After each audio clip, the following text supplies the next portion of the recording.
안녕하세요. 네, 오늘 참 기쁜 날입니다. 그렇죠?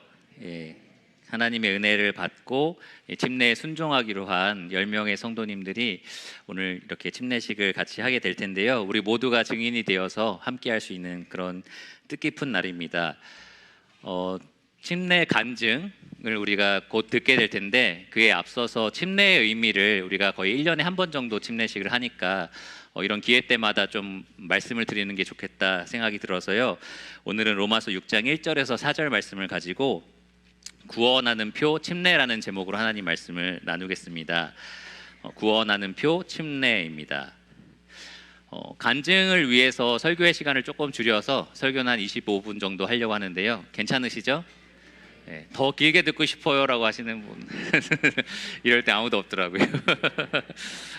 네, 감사합니다. 구원하는 표 침례라는 말씀을 가지고 이 로마서 6장 1절에서 4절을 다루려고 하는데요. 이 구원하는 표라는 이 말은 이 베드로 전서에 나옵니다. 베드로전서 3장 21절에 이 세례를 가리켜서 베드로는 구원하는 표라는 말을 했습니다. 물이 사람을 구원할까요? 이 죄인이 오늘 뒤에 이렇게 설치되어 있는 침례탕 안으로 들어가는 순간 구원을 받는 건가요? 그렇지 않죠. 저 물에 무슨 신비로운 물이 있는 게 아닙니다. 그런 성분이 있는 게 아니에요. 그냥 수돗물입니다. 그래서 이 물이 사람을 구원하는 능력을 가지고 있는 것은 아닙니다. 침례식이 사람을 구원하는 게 아니다라는 거죠. 물은 이 사람을 구원하는 이 대상인 이 예수 그리스도, 그리고 그분이 하신 일을 우리에게 가르쳐 줍니다. 예수님께서 불의한 자를 대신하여 돌아가셨다라는 것, 예수 그리스도의 죽음을 우리에게 분명하게 얘기해 주고요. 또 이 불의한 자를 의롭다 하기 위해서 그분이 다시 부활하셨다라는 것을 이 침례가 우리에게 보여줍니다. 그래서 구원하는 표라는 말을 한 거예요. 표는 어떠한 상징적인 의미를 우리에게 눈으로 볼 수 있게 보여주는 그러한 것들을 가리키는데요. 이 침례가 우리에게 예수님이 하신 일을 통하여 우리를 구원하셨다라는 사실을 분명하게 말해줍니다. 우리가 믿음으로 그분과 연합했을 때 그분의 죽음과 그분의 부활의 그 유익을 우리가 얻게 되었다라는 말입니다. 우리는 이 세례라는 말보다는 침례라는 말을 주로 사용했어요. 세례라는 말은 그 의미가 물로 씻다라는 의미를 갖고 있는데요. 침례는 어떤 의미를 갖고 있는지 아십니까? 물에 잠기다라는 의미를 가지고 있습니다. 이 신약 성경의 세례를 가리키는 단어가 이 밥티조마이라는 단어인데요. 그 단어는 씻다라는 의미도 되고 잠기다라는 의미도 됩니다. 둘 다 가능하다라는 말이죠. 그런데 신약 성경에서 일관성 있게 우리에게 보여주는 이 세례의 방식은 항상 물에 잠기는 방식이었다라는 거예요. 빌립이 에디오피아 내시에게 복음을 전했고 구원을 받았을 때 물 있는 곳을 보게 됩니다. 그러면서 여기 물이 있으니까 우리가 침례를 받자라고 하면서 물로 내려가고요. 이 사도행전 8장 38절 39절에 보면 세례를 베풀고 물에서 올라올세라는 말을 해요. 만일 물로 뿌리는 이 세례가 그 당시의 세례였다면 굳이 물이 있는 곳을 찾아야 할 필요도 없었고, 그리고 물에 들어갔다가 나올 필요도 없었겠죠. 그러니까 신약 성경에 기록된 세례의 방식은 일관성 있게 항상 물에 완전히 잠기는 그러한 침례의 방식이었습니다. 그리고 그것이 오늘 주보에도 나와 있지만 우리가 예수 그리스도와 함께 완전히 죽어서 묻혔다라는 것, 물에 쑥 잠김으로써 분명하게 보여주는 방식이고요. 물에서 나옴으로써 우리가 예수 그리스도와 함께 새 생명을 얻었다, 부활했다라는 것을 가장 분명하게 보여주는 세례의 방식입니다. 그래서 우리가 보통 침례라는 말을 쓰지요.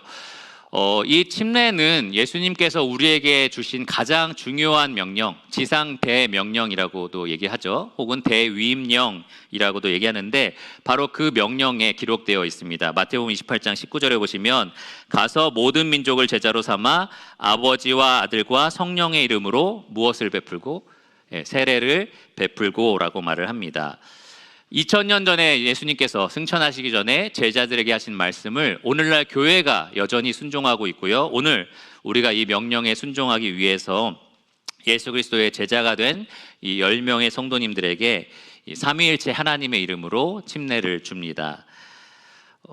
침례는 예식이죠. 우리가 함께 하는 예식입니다. 어떤 형식을 갖춘 예식이라는 거고요. 의미를 그 안에 담고 있습니다. 그런데 그 의미를 이렇게 한 번씩 강조하지 않으면 그냥 허울뿐인 형식만 남게 돼요. 왜 하는지 모르고 사람들이 그냥 늘 하는 거니까 거기에 앉아 있고 그냥 늘 하는 거니까 참여하고 이런 식으로 형식만 남게 됩니다. 예를 들어서 여러분 종종 결혼식 가시죠? 결혼식의 의미가 뭡니까? 양식, 일식, 중식을 마음껏 먹을 수 있는 행복한 자리가 결혼식입니까? 그렇지 않죠? 그게 중요한 게 아니잖아요. 그것도 물론 중요합니다. 그게 되게 의미가 있지만 그게 가장 중요한 건 아니다라는 거죠. 혹은 저 신부 드레스 봐, 정말 예쁘다, 내가 결혼할 때 저거 해야지, 약간 이런 거 하려고 가시는 거 아니잖아요. 그런 거 하러 가는 것이 아닙니다. 아니면 오랜만에 그 친구 온다는데 거기 가서 만나야겠다, 이렇게 지인을 만나려고 결혼식에 참여하는 것도 아닙니다. 이 모든 것들이 다 우리에게 유익을 주는 건 맞지만 결혼식의 가장 중요한 의미는 하나님과 수많은 증인들 앞에서 한 남자와 한 여자가 이제는 한 몸을 이루어서 하나님 영광을 위해서 살아가겠다라고 맹세하는, 서약하는 그러한 행위입니다. 이 결혼이라는 언약의 관계 안에서 자기의 각자의 역할에 충성하겠다라는 맹세고요.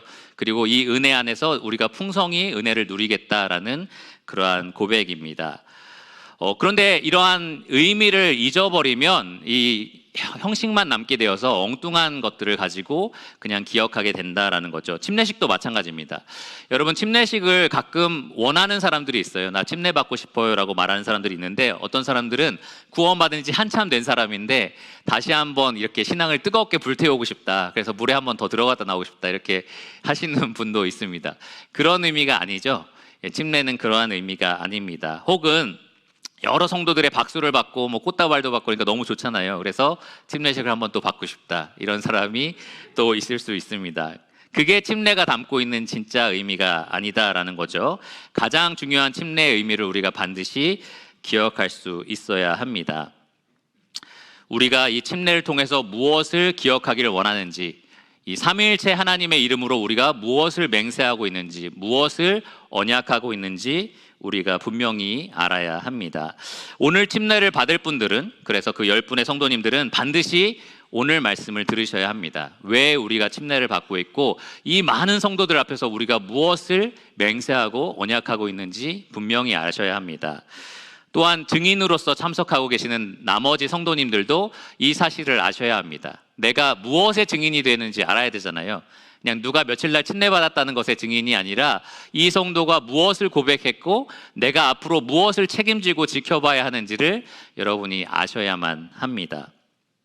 여기 오늘 침례 이미 받으신 분들도 굉장히 많으실 텐데, 여러분 오늘 누군가가 침례 받을 때에, 이 성도님들이 침례 받을 때 내가 받은 침례의 의미를 다시 한번 갱신하시기를 바랍니다. 내가 이렇게 하나님 앞에 고백을 했었고 이 고백에 따라서 살고 있는가라는 것을 다시 한번 생각해 보시기를 바랍니다. 이 모든 것들을 우리에게 상기시켜 줄 수 있는 가장 합당한 본문으로 오늘 로마서 6장 1절에서 4절을 함께 살펴보기를 원합니다. 로마서 6장 1절 지금 펴셨을 텐데요. 로마서 6장 1절에서 4절은 아무런 맥락 없이 그냥 주어진 말씀이 아니고요. 로마서 1장에서 5장까지 우리가 수요 집회를 통해서 계속 들었던 것처럼 복음이라는 맥락 안에서 우리에게 주어진 말씀입니다. 1장에서 3장까지 사도 바울은 이 로마서를 통해서 모든 사람이 죄인이라고 얘기했어요. 양심을 가진 사람이나 율법을 가진 사람이나 모든 사람은 다 하나님 앞에 죄인이고 하나님의 영광에 이르지 못한다. 그러므로 한 사람도 빠짐없이 다 하나님의 심판 아래에 있다라고 선언을 했습니다. 근데 4장부터 5장까지는 이 반전을 말을 해요. 그러나 하나님이 이 율법을 통해서 의롭게 되는 길 말고 또 다른 하나님의 의를 제시하셨다라고 얘기를 합니다. 그 은혜의 지극히 풍성함을 따라서 우리에게 제시하신 또 다른 의의 길은 바로 그 아들 예수 그리스도를 통해서 그분을 믿음으로 말미암아 하나님께 나아가는 그러한 복음의 길이었습니다. 우리가 아직 연약할 때에, 아직 죄인 되었을 때에, 하나님의 원수 되었을 그때에 하나님이 우리를 너무나 사랑하셔서 아들을 보내주셨고 그분이 십자가에서 우리를 대신하여 죽으심으로 우리의 모든 죄가 씻겨졌고 그리고 그분이 부활하심으로 우리가 하나님 앞에 의롭다함을 얻게 되었다라는 복음의 내용이 로마서 1장에서 5장까지 기록되어 있습니다. 우리는 죄에 대해서 죽었고 이제 하나님에 대해서, 의에 대해서 살아난 새 생명을 가진 영생을 얻은 자들이 되었습니다. 여러분, 이 복음이 누구에게 열려 있나요? 모두에게 열려 있습니다. 누구든지. 요한복음 3장 16절 가장 유명한 이 성경 말씀에 보면 예수 그리스도를 믿는 자마다 누구든지 멸망하지 않고 영생을 얻는다라고 약속이 되어 있습니다. 바울은 이와 유사하게 로마서 5장 20절에 죄가 더한 곳에 은혜가 더욱 넘쳤다라고 얘기를 했어요. 이 말은 예수님 믿기 전에 아무리 큰 죄를 지었어도 하나님의 은혜가 그것을 덮고도 남는다라는 얘기입니다. 아무리 많은 죄를 반복적으로 지었어도 하나님의 은혜는 그것을 덮고도 남는다라는 겁니다. 누구든지 예수 그리스도를 믿으면 과거에 얼마나 큰 죄를 지었든 얼마나 많은 죄를 지었든 상관없이 하나님의 은혜가 그를 용서하기에 충분하다라는 말입니다. 하나님의 은혜는, 하나님의 사랑은 너무나 크고 너무나 넓고 너무나 높고 너무나 깊기 때문에 모든 죄인을, 모든 예수 그리스도를 믿는 자들을 사하시고 구원하십니다. 이러한 맥락에서 로마서 6장 1절이 자연스럽게 혹은 엉뚱하게 흘러나온 거예요. 이런 질문으로 시작을 합니다. 로마서 6장 1절을 보시면 그런즉 우리가 무슨 말을 하리요? 은혜를 더하게 하려고 죄에 거하겠느냐? 죄가 더한 곳에 더욱 큰 은혜가 넘친다면 지금 계속 죄를 짓는 것이 무슨 문제가 있느냐라는 질문입니다. 내가 지금 계속 죄를 짓는다고 해도 더 큰 은혜가 나에게 임할 것이 아니냐라는 질문인 거죠. 조금은 엉뚱한 질문입니다. 죄를 범할수록 더 많은 은혜를 누린다면 왜 죄를 멀리해야 할 것인가? 이러한 엉뚱한 질문에 대해서 바울은 2절에 뭐라고 대답을 합니까? 그럴 수 없느니라. 죄를 지을 수 없다라고 말을 합니다. 그리고 이렇게 반문을 해요. 죄에 대하여 죽은 우리가 어찌 그 가운데 더 살리요? 예수 그리스도의 공로와 하나님의 은혜로 구원받은 성도는 더 이상 죄를 지을 수 없다라는 분명한 말씀입니다. 가능성에 대한 말은 아니에요. 우리가 연약하고 부족하기 때문에 죄를 지을 가능성은 존재합니다. 하지만 당위성에 대한 말이에요. 무슨 말이냐면 죄를 짓는 것이 자연스럽거나 당연하지 않다라는 거예요. 그리스도인들은 죄를 짓는 것이 잘못된 것이다 라는 것을 분명히 아셔야 한다라는 겁니다. 베드로전서 2장 24절에는 이렇게 말을 해요. 죄에 대하여 죽고 의에 대하여 살게 하려 하심이라. 예수님이 우리를 대신하여 죽으신 목적이 그거라는 거예요. 죄에 대해서는 우리가 죽고 죄와 인연을 끊고 사는 거죠. 그리고 의에 대해서는 살게 하려 하심이다. 그러면서 바울은 이 영적인 진리를 침례와 연결하여서 3절과 4절에 이렇게 말을 합니다. 3절과 4절 우리 함께 읽어볼까요? 무릇 그리스도 예수와 합하여 세례를 받은 우리는 그의 죽으심과 합하여 세례를 받은 줄을 알지 못하느냐. 그러므로 우리가 그의 죽으심과 합하여 세례를 받음으로 그와 함께 장사되었나니 이는 아버지의 영광으로 말미암아 그리스도를 죽은 자 가운데서 살리심과 같이 우리로 또한 새 생명 가운데서 행하게 하려 함이라. 자, 여기서 바울은 우리가 반드시 기억해야 할, 우리 모두가 반드시 기억해야 될 침례의 의미를 분명하게 밝힙니다. 첫째로 침례는 우리가 그리스도와 함께 죽고 묻혔다라는 사실을 분명하게 말해줍니다. 우리가 죄에 대해서는 죽었다라는 거죠. 죄와 우리는 이제 아무런 관계가 없다라는 것을 확증합니다. 사도 바울은 갈라디아서 5장 24절에 이렇게 말했어요. 그리스도 예수의 사람들은 육체와 함께 그 정욕과 탐심을 십자가에 못 박았느니라. 그러니까 내가 구원받았고 이제 침례에 순종한다라는 말의 의미는 나는 이제 죄를 짓지 않겠습니다. 죄와 나는 이제 상관없습니다. 이렇게 고백하는 것과 같다라는 거예요. 아까 말씀드린 것처럼 죄를 짓는 것이 가능하냐 가능하지 않느냐의 의미가 아니라 그것이 당연하냐 당연하지 않느냐라는 것의 의미입니다. 생각보다 많은 그리스도인들이 연약해서 계속 죄를 짓다 보면 어쩔 수 없지, 나는 자연스럽게 죄를 지을 수밖에 없어, 죄인이니까, 이렇게 생각하는 사람들이 있어요. 근데 구원은 그런 의미가 아닙니다. 구원은 이제 우리가 죄와 인연이 끝났다라는 것을 의미합니다. 죄에 대해서 내가 죽었다라는 것을 의미합니다. 침례는 그것을 우리에게 분명하게 보여주는 상징이고요.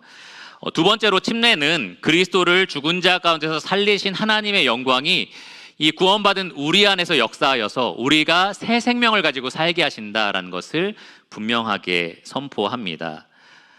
최근에 우리가 에베소서를 쭉 배우고 있는데요. 에베소서 말씀에 보면 사도 바울이 하나님께서 그리스도와 함께 우리를 높이셨다라고 표현했던 거 기억나십니까? 그리스도와 함께 우리를 살리시고, 그리고 어떻게 했죠? 앉히시고라는 표현을 했죠. 살리시고 일으키시고 앉히신다라는 표현을 합니다. 제가 그것을 가리켜서 부활, 승천, 좌정이라고 말씀을 드렸는데요. 예수님이 부활하실 때에 우리가 그분과 연합하여 함께 일으키심을 받고 살리심을 받고 하늘 보좌에 앉히심을 얻게 되었다라고 말씀을 드렸습니다. 그런데 바울은 그 목적에 대해서 에베소서 2장 9절에 이렇게 말을 했습니다. 우리는 그가 만드신 바라 그리스도 예수 안에서 선한 일을 위하여 지으심을 받은 자니 이 일은 하나님이 전에 예비하사 우리로 그 가운데서 행하게 하려 하심이니라. 그러니까 우리가 그리스도와 부활했다라는 것은 그냥 천국 가고 이제 지옥 안 가라는 것의 의미가 아니라 예수 그리스도를 닮아가면서 이제는 새로운 생명을 가지고 선을 위해서 하나님 영광을 위해서 살아간다라는 것을 분명하게 말해준다라는 겁니다. 침례가 바로 그것을 분명하게 보여줍니다. 이제 뒤에 가시면 한 분 한 분씩 물에 들어가서 잠겼다가 다시 나오는 장면을 보게 될 텐데요. 예전에는 그런 농담도 있었어요. 그 전에 술 많이 드셨던 분들은 술병 놓고 나와라, 뭐 화투 많이 치신 분들은 화투짝 놓고 나와라, 뭐 이런 농담들도 많이 있었는데 영적인 현실로 보면 사실 농담이 아닙니다. 이제는 그리스도와 함께 연합하여서 그분과 함께 살아가겠다라는 것을 맹세하는 자리이기 때문입니다. 이미 구원 받았을 때 영적인 현실로 그것이 이루어졌고요. 침례식을 통해서 그것을 모든 성도와 하나님 앞에 공식적으로 선언하고 맹세하는 것입니다. 그러므로 오늘 침례에 순종하시는 분들은 어떤 언약을 여러분이 맺고 계시는지, 어떤 맹세를 성도들 앞에서 하고 계시는지 분명히 기억하셔야 합니다. 여러분이 하시는 맹세는 다음과 같습니다. 믿음으로 그리스도와 연합한 나는 죄에 대하여 죽었습니다. 이제는 내 육신이 원하는 대로가 아니라 먹든지 마시든지 무엇을 하든지 다 하나님의 영광을 위해서 하겠습니다. 침례 받는 분들에게 항상 질문하는 것 중에 하나가 이제 주님을 위해서 살겠습니까? 라고 질문을 하거든요. 거기에 아니요 라고 말한 사람은 이제까지 아무도 없었습니다. 여러분 모두가 침례 받으셨다면 다 네 라고 대답을 하신 분들이고요. 사실 그 서약에 따라서 살아가셔야 합니다. 침례를 받는 분들은 이제 삶의 목적이 바뀌었다라는 것을 공식적으로 선언하는 겁니다. 나의 삶의 주인이 예수님으로 바뀌셨다라고 선포를 하는 거죠. 예수님이 나를 따르려면 요구하신 것이 있습니다. 나를 따르는 모든 자에게 요구하신 거, 자기를 부인하고 날마다 자기 십자가를 지고 나를 따를 것이니라. 네, 그렇게 하겠습니다라고 여러분 침례를 통해서 맹세하시는 겁니다. 침례에 순종하시는 분들 이것을 분명히 알고 오늘 침례에 참여하시기를 바라고요. 침례의 증인으로 서고 계신 분들은 모두 이 일을 바라보시면서 이것에 책임감을 가지고 침례 받는 분들을 내가 챙겨주고 돌봐주고 격려해야겠다라고 생각을 하시기를 바랍니다. 또 우리 모두가 이 침례식을 통해서 내가 하나님께 어떠한 언약을, 어떠한 맹세를 했었는지 기억하는 그러한 시간이 되셨으면 좋겠습니다. 참으로 안타깝게도 많은 그리스도인들이 그리스도인이 된다는 것의 의미를 잘 모른 채 살아갑니다. 그냥 종교적인 생활을 하는 거죠. 큰 환난을 면하려면 종교 생활 열심히 하면서 하나님 열심히 믿고 봉사하고 헌금 많이 하고 막 그러면 하나님이 어떤 큰 일들은 잘 피해가도록 나를 도와주실 거야. 이런 식의 기대를 가지고 종교 생활을 하기도 하고요. 종종 내가 의지할 대상이 필요하니까 나는 불교, 기독교, 천주교 여러 가지 종교 중에 기독교가 나랑 좀 맞는 것 같아. 이런 식으로 그리스도인이 되려고 하기도 합니다. 또 굉장히 잘못된 생각인데요. 그리스도인은 두 종류가 있다고 생각하는 사람들이 있어요. 그냥 그리스도인과 그리스도의 제자. 그러니까 나시딘처럼 그리스도인은 뭔가 하나님께 더 충성을 맹세하고 더 주님을 위해서 살겠다라고 각오한 사람들이고 나는 그냥 그리스도인이다 라고 생각하는 사람들이 있어요. 근데 성경은 그렇게 절대로 그리스도인을 두 부류로 묘사하지 않습니다. 모든 그리스도인들은 모두 다 그리스도의 제자입니다. 아까 말씀드린 지상 대명령에서 예수님께서 모든 민족을 무엇으로 삼으라고 말씀하셨습니까? 제자로 삼아. 그 중에 좀 쓸만한 애들, 그 중에 좀 열심히 하고 좀 충성할 것 같은 사람들을 제자로 삼으라. 이렇게 안 돼 있죠? 제가 최근에 보니까 신천지는 열심히 할 사람들만 포교한대요. 봐서 좀 대충 할 것 같다 싶은 사람들은 아예 접근을 안 한다고 하더라고요. 그래서 기독교보다 훨씬 낫네 이런 생각이 좀 들었습니다. 예. 이 그리스도인들은 모두 다 그리스도의 제자다라는 겁니다. 그렇게 나는 적당히 충성할 사람, 또 열심히 할 사람 저기 따로 있고라고 구분하는 것은 옳지 않습니다. 삼위일체 하나님의 이름으로 세례를 받은 사람들에게 무엇을 가르치라고 예수님이 명령하셨습니까? 내가 분부한 모든 것을 가르치고 또한 지키게 하라라고 말씀을 하셨습니다. 모든 그리스도인들이 거기에 해당이 됩니다. 또한 예수님은 누가 천국에 들어가냐라는 질문에 이렇게 말씀하셨습니다. 나더러 주여 주여 하는 자마다 다 천국에 들어갈 것이 아니요 다만 하늘에 계신 내 아버지의 뜻대로 행하는 자라야 들어가리라. 그러니까 모든 그리스도인들이 똑같다는 거예요. 모든 그리스도인들이 똑같이 이 고백을 해야 되고요. 이 언약을 하나님 앞에서 맺어야 한다라는 겁니다. 우리 모두가 그렇게 하나님 앞에서 맹세를 했습니다. 제가 아내와 결혼한 지 이제 한 14년, 15년이 내년에 이제 되려고 하는데 연수가 맞는지 모르겠네요. 확인해 봐야겠네요. 근데 결혼식을 생각하면 저는 제가 맺었던 서약을 생각하게 돼요. 아플 때나 건강할 때나 뭐 언제든지 나는 아내의 뭐 훌륭한 남편이 되겠습니다. 끝까지 사랑하겠습니다라는 서약을 하나님 앞에서 또 많은 증인들 앞에서 제가 한 것이기 때문입니다. 침례식도 마찬가지예요. 하나님 앞에서 그리고 모든 성도들 앞에서 내가 이제는 이러한 영적인 진리를 삶으로 살아내겠습니다라는 것을 언약하고 맹세하는 자리입니다. 여러분이 그리스도인이 된다는 것의 의미를 이제 실천하겠다라는 것을 엄숙히 맹세하는 자리다라는 겁니다. 여기까지 말씀을 드리면 갑자기 10명 중에 한 명이 오늘 저는 침례식을 못 받을 것 같아요. 약간 이렇게 말을 할까 봐 좀 우려가 되긴 하는데요. 사실 침례식을 앞둔 성도님들을 두렵게 하거나 무섭게 하려고 또 무거운 짐을 억지로 지우게 하려고 이 말씀을 드린 게 아니고요. 침례식이 얼마나 엄중한지 무엇을 고백하는 자리인지 모두가 알기를 원하는 마음에서 이 말씀을 드렸습니다. 침례식이 이 세상에 또 모든 믿는 사람들에게 또 모든 참석하는 사람들에게 선포하는 메시지는 사실 은혜의 메시지입니다. 죄인인 우리를 하나님이 은혜롭게 이렇게 구원하셨다라는 것을 모든 사람들에게 우리가 선포합니다. 하나님이 얼마나 풍성한 은혜를 우리에게 베푸셨는지, 얼마나 크신 사랑으로 우리를 사랑하셨는지 침례식을 통해서 가장 크게 우리가 선포를 합니다. 하지만 기억해야 될 것은 그 놀랍고 크고 풍성한 은혜가 우리를 절대 방종으로 이끌지 않는다라는 거예요. 그 사랑이 우리를 여전히 우리 삶의 주인으로 만들도록 내버려 두지 않는다라는 겁니다. 예수님 믿기 전에 정욕이, 이 죄가 우리를 왕노릇하면서 우리를 지옥으로 이끌어 갔다면 이 은혜가 이제는 우리 안에서 왕노릇하여서 예수 그리스도로 말미암아 우리를 영생에 이르게 만듭니다. 그러니까 이것은 은혜의 고백이고요. 그렇기 때문에 하나님 앞에서 참 기쁘고 감사한 고백입니다. 결론적으로 말씀을 드리면 침례를 통해서 침례자나 그것의 증인이나 우리 모두는 다음과 같은 고백을 하게 됩니다. 여러분 주보에 보시면 갈라디아서 2장 20절을 제가 이렇게 넣어놨는데요. 그것을 우리가 한 목소리로 같이 고백하겠습니다. 이것이 우리가 침례를 통해서 한 목소리로 고백하는 내용입니다. 같이 고백해 볼까요? 내가 그리스도와 함께 십자가에 못 박혔나니 그런즉 이제는 내가 사는 것이 아니요 오직 내 안에 그리스도께서 사시는 것이라. 이제 내가 육체 가운데 사는 것은 나를 사랑하사 나를 위하여 자기 자신을 버리신 하나님의 아들을 믿는 믿음 안에서 사는 것이라.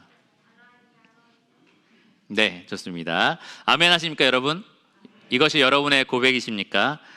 두 가지 분명한 것들이 드러납니다. 구원은 율법이 아니라 오직 믿음으로 되는 것이구나. 구원은 행위가 아니라 오직 은혜로 되는 것이다 라는 것을 이 말씀을 통해서 확인할 수 있고요. 또 한 가지 굉장히 아름다운 표현인데요. 이제는 내가 사는 것이 아니라 그리스도다라는 분명한 결단이 이 안에 들어 있습니다. 은혜가 방종으로 우리를 이끌지 않는다라는 거예요. 은혜를 알고 감사하고 오직 믿음을 주장하는 사람들은 오직 그리스도를 외칠 수밖에 없습니다. 요즘에 성경 읽기를 쭉 하면서 포로 생활에서 돌아온 이스라엘 백성의 역사를 쭉 우리가 듣고 있잖아요. 이스라엘 백성들이 영적으로 완전히 바닥을 쳤다가 다시 회복되는 시점마다 그들이 항상 하는 일이 있습니다. 뭐냐 하면 하나님과 맺은 언약을 다시 한번 갱신하는 일이에요. 하나님과 맺은 언약을 갱신하면서 우리가 얼마나 언약에 불충실했던가를 기억하고 회개합니다. 얼마나 하나님은 그럼에도 불구하고 우리에게 신실한 언약의 신실한 사랑, 인자하심을 우리에게 베풀으셨나 그것에 대해서 감사하고요. 다시 한번 이 언약에 충성하겠습니다라고 백성들이 맹세를 합니다. 그러면서 유월절도 다시 부활시키고 안식일도 지키고 하면서 여러 가지 것들을 다시 회복하는 그러한 장면들을 우리가 보게 됩니다. 오늘 침례식을 통해서 우리가 그런 일들을 하기를 원합니다. 이 침례의 언약과 맹세를 여러분 바라보면서 우리가 얼마나 이 언약에 불충실했었는가 회개하고 돌이키는 시간이 되기를 원하고요. 그럼에도 불구하고 하나님은 얼마나 이 언약에, 이 구원이라는 새 언약에 충실하게 우리에게 사랑을 베푸셨는지 감사하기를 원합니다. 그리고 다시 한번 우리가 회복되어서 하나님 앞에서 모든 성도가 함께 이 언약에 충성하겠다라는 맹세를 이 침례식을 통해서 함께하는 그러한 귀한 시간 되기를 원합니다. 기도하고 말씀을 마치겠습니다.